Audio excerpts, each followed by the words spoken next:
पीछे सलोनी वो शिला भी है जहां पर प्रधानमंत्री नरेंद्र मोदी ध्यान लगाएंगे। यही वो जगह है, कहा जाता है कि ये जो जगह है, जो रॉक मेमोरियल है, ये 2 शिलाओं पर बना हुआ है। इसको आप महसूस भी कर सकते हैं। यहाँ पर बीच में एक हल्का सा पार्टीशन है और ये 2 शिलाएं हैं। एक यहाँ पर भव्य मूर्ति लगी हुई है, वहीं दूसरी ओर ये वो रॉक मेमोरियल है जहाँ दूर दूर से टूरिस्ट भी आते हैं। हालांकि वो उतना समय नहीं दे पाते हैं, वहां उतनी देर नहीं ध्यान लगा पाते हैं, लेकिन थोड़ी देर के लिए ध्यान लगाकर वो भी ये महसूस करना चाहते हैं कि आखिर किस तरह से देश के विकास के लिए और विकसित भारत के लिए भारत माता को लेकर नया विजन प्राप्त हुआ था स्वामी विवेकानंद को। और आज जब प्रधानमंत्री नरेंद्र मोदी खुद यहां पर पहुंचने वाले हैं, क्योंकि हमेशा हम देखते हैं प्रधानमंत्री अलग अलग सम्मेलनों में, फिर चाहे वो यूएन का मंच हो या फिर अलग अलग मंचों से प्रधानमंत्री स्वामी विवेकानंद को लेकर बातें कहते रहे हैं कि कैसे वो उनके विचारों से बहुत ज्यादा प्रभावित हैं। और उसी की झलक आज यहां देखने को भी मिलेगी जब प्रधानमंत्री नरेंद्र मोदी यहां पर पहुंचेंगे। ये जो आप मूर्ति देख रहे हैं, इसके बिल्कुल बगल में यही वो ध्यान मेमोरियल है, रॉक मेमोरियल है, जहां पर प्रधानमंत्री को घंटों तक ध्यान लगाना है। 2019 में भी हमने देखा था कि जब रुद्र गुफा में प्रधानमंत्री पहुंचे थे तो वहां पर उन्होंने 17 से 18 घंटे का ध्यान लगाया था। और अब ये कहा जा रहा है क्योंकि 45 घंटे के प्रवास पर प्रधानमंत्री नरेंद्र मोदी यहां पर आ रहे हैं, कन्याकुमारी आ रहे हैं, तो इस रॉक मेमोरियल में लंबे समय तक ध्यान लगाएंगे। लेकिन उसके पहले जहां आपको मैं तस्वीर दिखा रही हूं, यहां पर बिल्कुल मेरे बाएं तरफ आप देखिए, यहां पर यह मंदिर है जहां पर पहले प्रधानमंत्री नरेंद्र मोदी पूजा अर्चना करेंगे। यानी 4:30 से 5 के बीच जब प्रधानमंत्री यहां पर पहुंचेंगे तो सबसे पहले इस मंदिर में उनको पूजा अर्चना करनी है और उसके बाद सीधे बोट के रास्ते थे, क्योंकि कोई और रास्ता नहीं है, इसलिए पीछे की तरफ जिस रास्ते को पूरी तरह से बंद कर दिया गया है उसी बोट के रास्ते से आप देख भी सकते हैं, वहां पर कुछ बोट्स मौजूद भी हैं।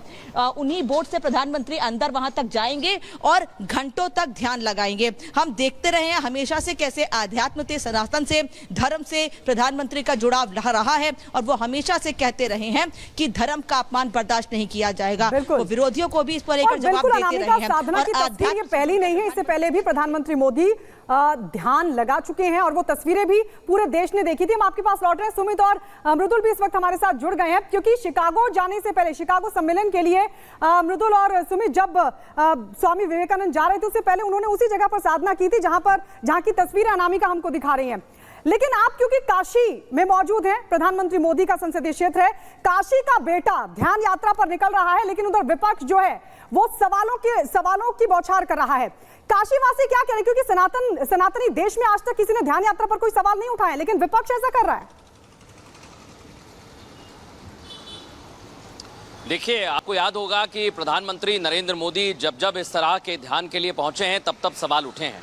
लेकिन एक बात देखनी होगी कि चुनाव के दौरान कोई ब्रेक पर जाता है, कोई पार्टी करता है, इस पर भी सियासत हो रही है गायत्री और सलोनी। लेकिन बड़ी और अहम बात यह है कि अभी तक जो हम काशी देख रहे हैं, काशी में आज जमावड़ा है। काशी पे आज किस तरह की नजर बनी हुई है भारतीय जनता पार्टी की, वो समझना होगा। गृह मंत्री अमित शाह, जेपी नड्डा, अनुप्रिया पटेल, खुद केशव प्रसाद मौर्य यहां पर पहुंचे हुए हैं। और अगर आप दौरों की बात करेंगे तो प्रधानमंत्री यहां पर 3 बार आए, 2 बार गृह मंत्री अमित शाह आए, 5 बार मुख्यमंत्री योगी आदित्यनाथ आए। तो ये नहीं है कि मकसद यहां प्रचार का है। एक तरफ प्रधानमंत्री नरेंद्र मोदी कन्याकुमारी में, दूसरी तरफ काशी में मतदान होना है और मतदान से पहले गर्मी प्रचंड है यहां पर, यह इनकार नहीं किया जा सकता। लेकिन उत्साह है। और उसमें एक पॉइंट मैं बताना चाहूंगा, जो मेरे पास जानकारी आई है, युवा वोटर्स की जो संख्या है वो यहां करीब 1.5 लाख के पार है। और आप सोचिए कि उन युवा वोटर्स के पास पत्र पहुंचा है। पत्र इसलिए पहुंचा है क्योंकि आप देख रहे हैं गर्मी की वजह से थोड़ा मतदान कम होता है, लेकिन युवा वोटर्स से कहा है